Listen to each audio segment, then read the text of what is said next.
What's up, YouTube? This is it. This is the final take. This is episode 10, Security Podcast Response. I got my party hat on. I got my muscles pumped up. Let's do this. This comes from episodes 556, SMTP SNS, and 557, Q&A 232. And I'm doing this because I'm going to talk about Apple and FBI, and there's some pertinent information in both of these podcasts. But first and foremost, I want to start out with BlackBerry and how the secret is out. According to reports by the Royal Canadian Mounted Police, or the RCMP, law enforcement intercepted and decrypted over 1 million pin-to-pin BlackBerry messages. This report doesn't disclose exactly where this decryption key was found, but that the decryption key was found and now law enforcement has access to this. What this means is that now any message through the BlackBerry messaging service can be decrypted and read. This is really interesting news, and it's something to keep in mind because now that BlackBerry's public decryption key is available, who knows what the company has in store. The second topic that I want to talk about is QuickTime. And PC World ran an article about why users should uninstall QuickTime on Windows immediately. And this is as a result of Apple issuing a statement saying that it will no longer support QuickTime on Windows. It will not patch. It will not update. So users who use QuickTime are left vulnerable to security exploits.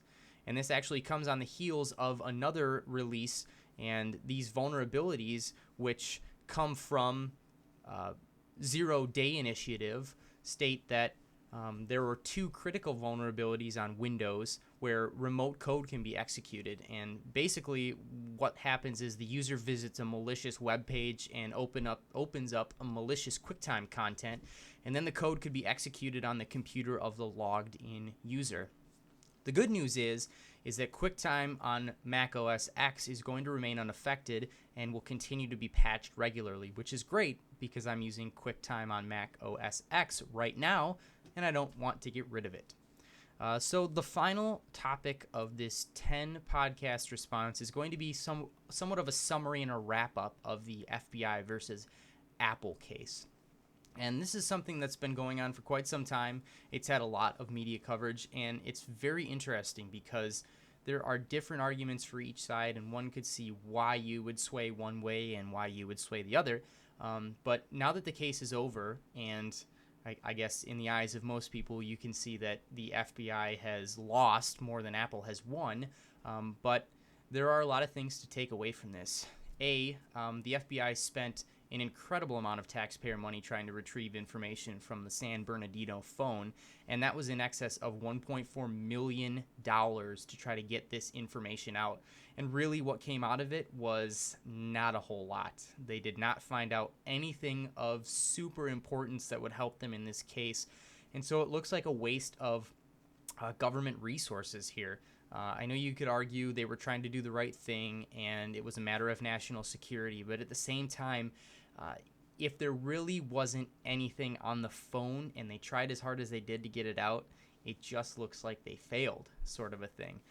From Apple's perspective, it was great that they didn't have any legal ramifications from this, but also because the FBI was able to get in, there are still vulnerabilities, and Apple needs to be made aware of these things so they can patch going forward.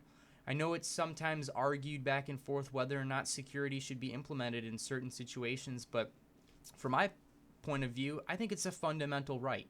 If you have something you want to share with someone else, unless it's an absolutely malicious intent, or unless you're trying to provoke or harm anyone, you have absolutely every right to keep that private from the spying eyes of the government. And now that Apple is sort of free from the lock of the government in this respect, I think that we are going to see some very interesting legal proceedings in terms of law or bills that are introduced stating that encryption needs to be coupled with decryption, such as backdoors and modes to get into the software and hardware. But that remains to be seen.